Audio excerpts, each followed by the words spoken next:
ఓం మహాగణాధిపతయే నమః. ఓం గురుభ్యో నమః. ఓం శ్రీమాత్రే నమః.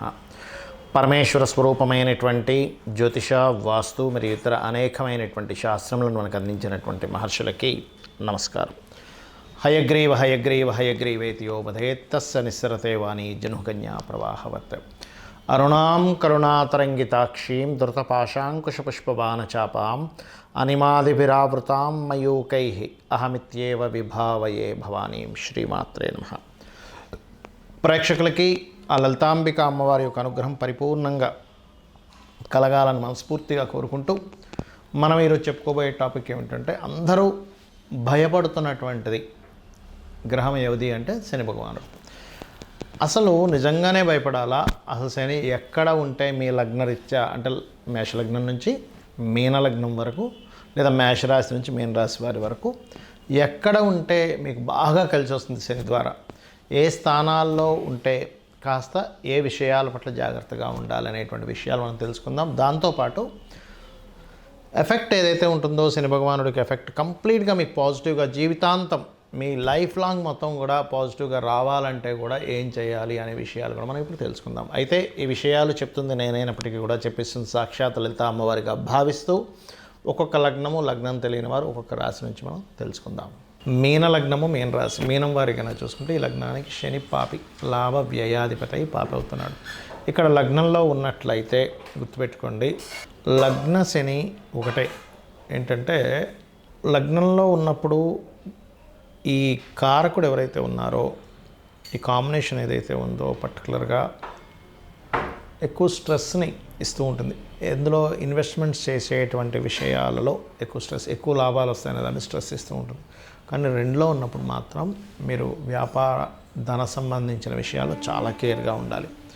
మూడులో ఉంటే చాలా మంచిది, తొందరగా వివాహాన్ని ఇస్తాడు శుక్రక్షేత్రంలో ఉన్నందుకు. 4వ స్థానంలో ఉండేటువంటి శని పూర్వీకుల ఆస్తుల్లో ముఖ్యంగా తాతగారి ఆస్తిని లేదా తండ్రి గారి ఆస్తిని వచ్చేలా చేస్తాడు. పంచమ శని మాత్రం సంతాన సంబంధించిన విషయంలో కొంచెం ఎమోషనల్ అటాచ్మెంట్స్ ఇట్లాంటివి ఉంటుంటాయి. 6లో ఉండే శని మాత్రం కాస్త మీ కర్మ, పూర్వజన్మ కర్మ ఈ జన్మలో అనుభవించేటువంటి యోగాన్ని ఎక్కువగా ఇస్తాడు. కాకపోతే కొంచెం సహజంగానే మీన లగ్నానికి తండ్రి పూర్వజన్మ కర్మ సంబంధం ఎక్కువగా ఉంటుంది కాబట్టి తండ్రితో ఉండే చిన్న చిన్న మిస్అండర్స్టాండింగ్స్ ఎక్కువ జరుగుతుంటాయి 6లో శని ఉన్నప్పుడు, కొంచెం శత్రువు సంబంధంగా.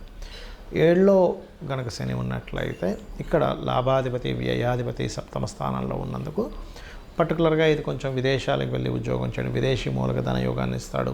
కాకపోతే పార్ట్నర్స్తో కొంత చూసుకోవాలి. అష్టమ శని దీర్ఘాయుర్దాయము, భాగ్యస్థానంలో శని కనుక ఉన్నట్లయితే హైయర్ ఎడ్యుకేషన్ సమయంలో కొద్దిగా స్ట్రెస్ ఉంటుంది వాళ్ళకి, కొంచెం స్ట్రెస్ఫుల్గా వెళ్తూ ఉంటుంది. కొన్ని రీసెర్చర్స్, పిహెచ్డీస్ చేసేటువంటి విషయంలో. దశమ శని పర్టికులర్గా ట్రైనింగ్, టీచింగ్స్ రిలేటెడ్లో రాణిస్తారు. కాకపోతే ఏదైనా కానీ కొద్దిగా మార్పులు ఎక్కువగా ఇస్తూ ఉంటాడు. లాభశని మాత్రం ఇన్సూరెన్సెస్ మూలంగా కలిసి రావడము.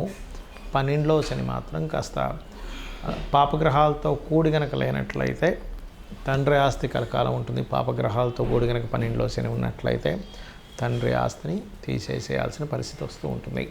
ఇక మీరు చేయవలసినటువంటి దేవతారాధన ఏమిటి అని చూసుకున్నట్లయితే రాజరాజేశ్వరి అమ్మవారి ఆరాధన చేసుకోండి. అదేవిధంగా ఎప్పుడైనా గుర్తుపెట్టుకోండి, మీ జాతక చక్రంలో శని పలానా స్థానాల్లో పలానా రిజల్ట్స్ ఇస్తాయని ఉంటుంది. కానీ అక్కడ మీ లగ్నానికి శుభుడు పాపి ఎంత ముఖ్యమో ఆ శని భగవానుడు ఉండేటువంటి కండిషన్ కూడా అంతే ముఖ్యమో గుర్తుపెట్టుకోండి. ప్రతి జీవికి తన జీవితాంతం అంటే ఒక 100 సంవత్సరాలు అనుకోండి, 100 సంవత్సరాలు మనిషి బతుకుతాడు కాబట్టి, అంటే ప్రతి ఒక్కరు 100 బతకాలని రూల్ లేదు. 120 బతికే వాళ్ళు ఉంటారు, 300 సంవత్సరాలు బతికిన వాళ్ళు ఉన్నారు, పాపం 60-70 ఏళ్ళకే ముగించిన వాళ్ళు ఉన్నారు వాళ్ళ జీవితం. అయితే ప్రతి ఒక్కరికి కూడా శని యొక్క ప్రభావం చిన్నప్పటి నుంచి ఏ దశల్లో ఎటువంటి ఫలితాలు ఇస్తాయని చూసుకున్నట్లయితే, చిన్నప్పుడు కనుక మీకు శని భగవానుడు బాగోలేడని మీకు ఏంటి సిమ్టము అంటే, రోగకారకుడు యొక్క ఫలితాలు చిన్నప్పుడు తరచూ వస్తున్నాయనుకోండి వాళ్ళకి, హెల్త్ ఇష్యూస్, రోగకారక ఫలితాలు ఇస్తున్నాడు అక్కడ శని భగవానుడు. అంటే ఆయన ఇవ్వడం కాదు, ఇక్కడ బాగా అర్థం చేసుకోండి, ఆయన మీరు పూర్వజన్మలో చేసుకున్న కర్మలను అందిస్తున్నాడు. ఆయన ఎవరికి శత్రువు కాదు, ఇది ఫస్ట్ గుర్తుపెట్టుకోవాల్సిన విషయం. అప్పుడు ఏం చేయాలి? చిన్నప్పుడు పిల్లలకి ఆంజనేయ స్వామి బిళ్ళ కానీ, నరసింహస్వామిది కానీ, సుబ్రహ్మణ్య స్వామి బిళ్ళ కానీ మెడలో వేయండి.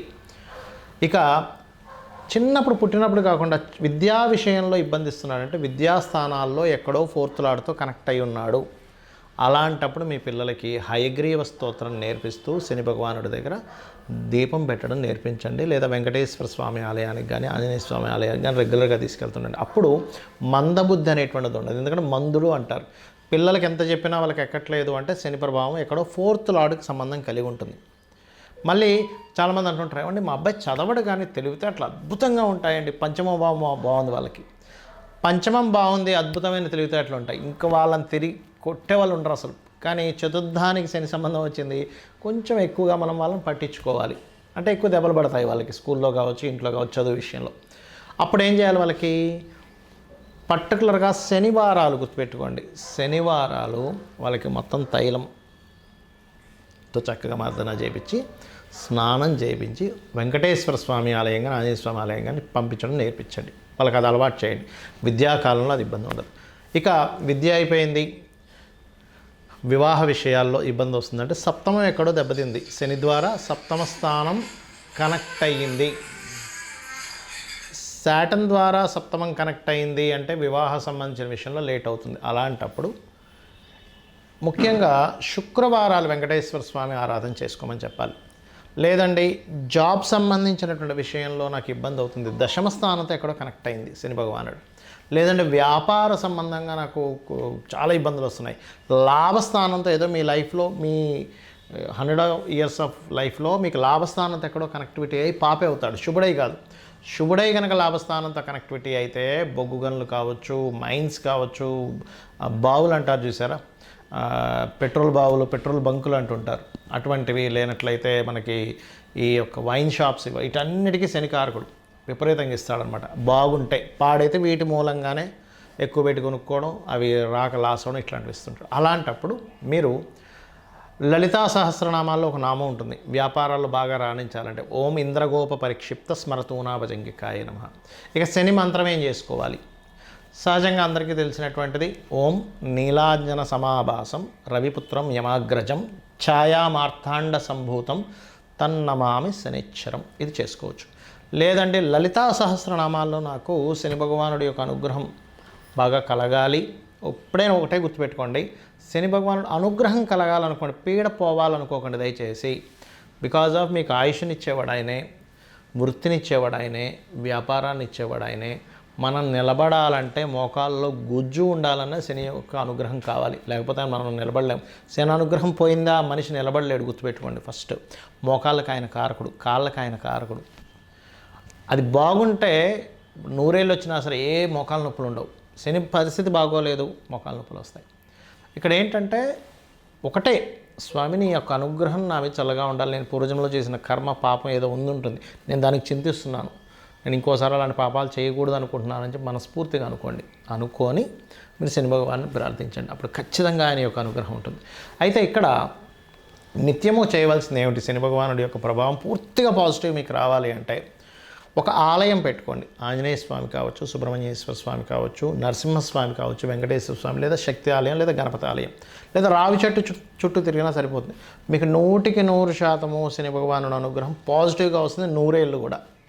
ఇక రెండవది, మీకు దగ్గరలో గోవులు ఏదైనా ఉన్నట్లయితే గోవుకి వెళ్ళి బెల్లం తినిపించండి.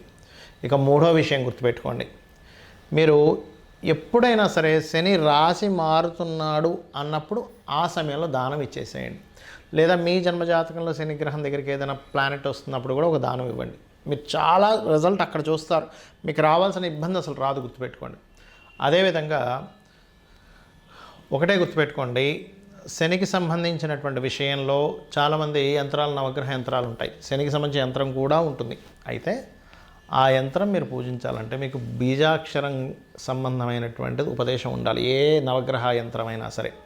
లేదంటే నాకు అలా కాకుండా ఇంకేం చేయొచ్చు అని అంటే కనుక ఒకటే గుర్తుపెట్టుకోండి, ఏదైనా సరే ఆంజనేయ స్వామిది కానీ నరసింహస్వామిది కానీ ఇంట్లో ఏదైనా ఒక విగ్రహం కానీ పటం కానీ పెట్టుకొని రోజు కుంకుమతో అర్చన చేసినా కూడా శని భగవానుడి యొక్క అనుగ్రహం కలుగుతుంది. అదేవిధంగా మీ కిందన పనిచేసేటువంటి వారికి, ఎందుకంటే శని కార్మికులకి, కర్షకులకి, కష్టపడి పనిచేసే వాళ్ళకి కారకుడు అండి. వాళ్ళని గౌరవిస్తూ, వాళ్ళకి ఏదైనా ప్రాబ్లం ఉంటే మీరు తీరుస్తూ, మీరు కూడా మధ్యాహ్నం పూట నిద్రపోకుండా ఉన్నట్లయితే, ఇది ఓన్లీ యువకులకు మాత్రమే, చిన్నపిల్లలకో, స్త్రీలకో, ముసలి వాళ్ళకో కాదు. ఇది వాళ్ళు నిద్రపోవచ్చు, ఎందుకంటే వాళ్ళకి శక్తి సరిపోదు కాబట్టి. యువకులు పొరపాటును కూడా మధ్యాహ్నం నిద్రపోకండి, శని ప్రభావం నెగటివ్గా ఎక్కువ పడుతుంది. చక్కగా మీరు ఎంత శ్రమిస్తే ఎక్కువ ప్రాబ్లం ఎక్కువగా ఉందండి శని నా లైఫ్లో అని అనుకుంటే కనుక మీరు ఒకటే గుర్తుపెట్టుకోండి, దీక్ష తీసుకోండి. అయ్యప్ప స్వామి దీక్ష కానీ, ఆంజనేయ స్వామి దీక్ష కానీ, అమ్మవారి దీక్ష కానీ తీసుకున్నారా మీరే చూస్తారు. 100% మీకు ప్రభావం పాజిటివ్ మీకు కనబడి తీరుతుంది. అమ్మవారి అనుగ్రహం వల్ల కావచ్చు, అయ్యప్ప స్వామి అనుగ్రహం వల్ల కావచ్చు. శ్రీమాత్రే నమః.